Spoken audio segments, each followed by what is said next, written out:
Hey patients, Dr. Epic here, back with some more Hallex for you. Today I wanted to talk about the planet Havarl of the Mass Effect universe, continuing my Gold World exploration series. Havarl is also called Habitat 3 and one of the Golden Worlds by the Milky Way species.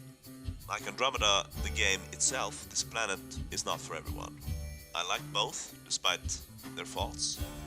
This, in addition to wanting to stay fresh on the Mass Effect universe in preparation for the new game in the hopefully not too super distant future, drove me to make this video where I will try to explore the Golden Worlds, this time Havarl, a little bit more again.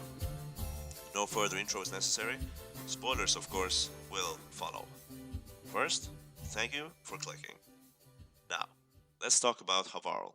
Let's start off with exploring Havarl lore, and later we'll touch on what possible role Havarl will play in the future games.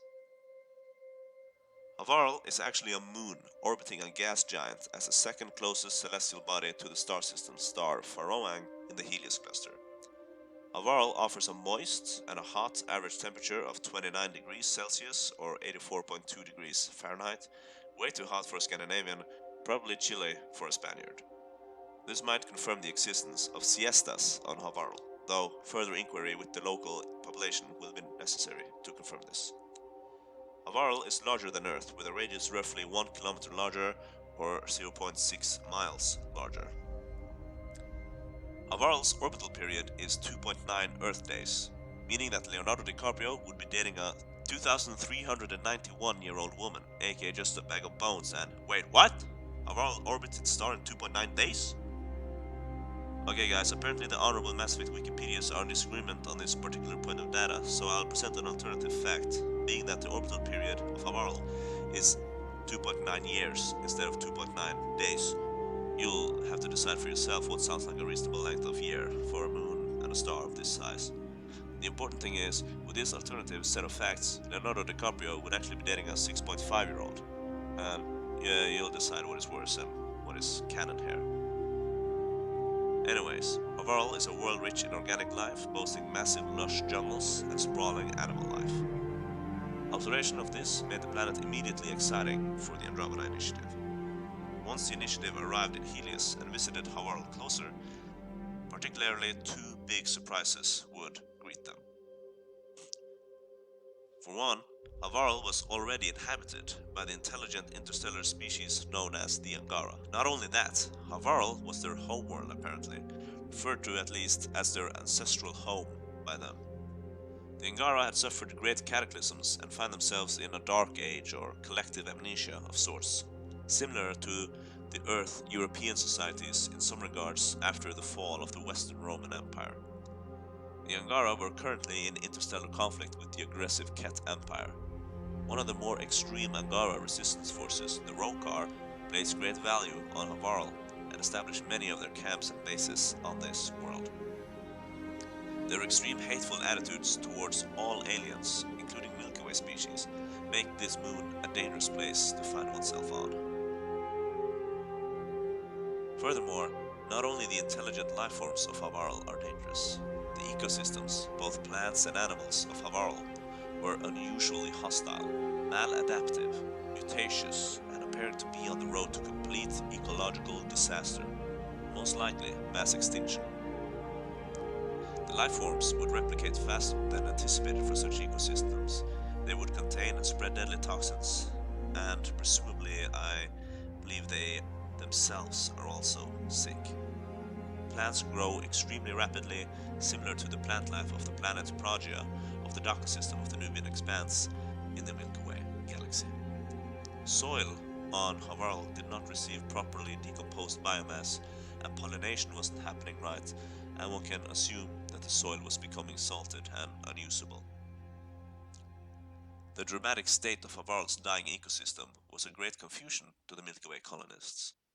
They discovered that the planet housed a Jardan vault system, and that this likely was malfunctioning, much like their experiences with the other Golden Worlds at this point.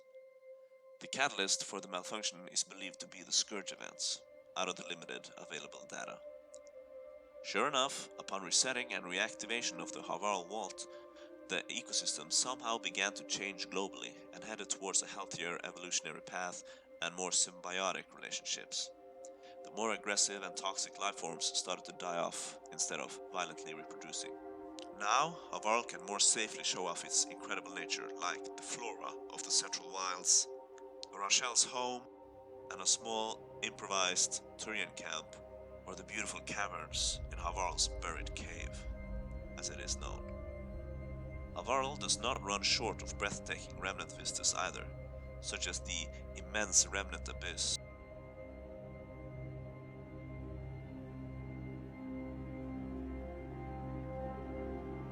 the towering Mithrava ascent, the sage cap of Mithrava itself, as well as the humid and dark chasm of the Builders. This chasm is home to the wreckage of an ancient starship belonging to, likely, the ancient Angaras before their cataclysmic fall from grace. One can only speculate, of course. Havarl is filled with so many poignant monuments like this. Another one is the remains of Old Palav, an abandoned region of older Angaran ruins, previously no doubt bustling with life and culture. Havarl is a beautiful, mysterious and gripping planet. I also appreciate that it's different from the other Golden Worlds, gameplay-wise, especially the larger worlds like Aladdin, Eos, Kadara and Vold. As for Havarl's role in the next games, we'll have to wait and see. It's no doubt an important world culturally speaking, as the Angaran homeworld, so it will most likely at least be referenced, as the Angara are shaping out to be an important species for the Mass Effect narrative, at least in Andromeda. And I'm probably not speaking for everyone, but the Angara are fan favorites, at least to this fan. As for Havarl specifically, it is one of the Golden Worlds with an environmental situation that is honestly not too bad compared to the other fates that struck the other Golden Worlds. And for this reason, I can see Havarl rapidly becoming a seat of power for the Angara and their allies, of course. It is also clear that a lot of remnant technologies still lurk in this ancient world, with a long history of inhabitation. Havarl received a decent bit of narrative attention, so I believe we will see it again, or at least have us be updated on its fate.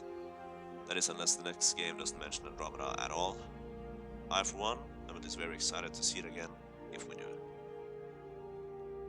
Other than that, I don't think there's too much to say, and I think that will do for our little visit to the mutative Havarl.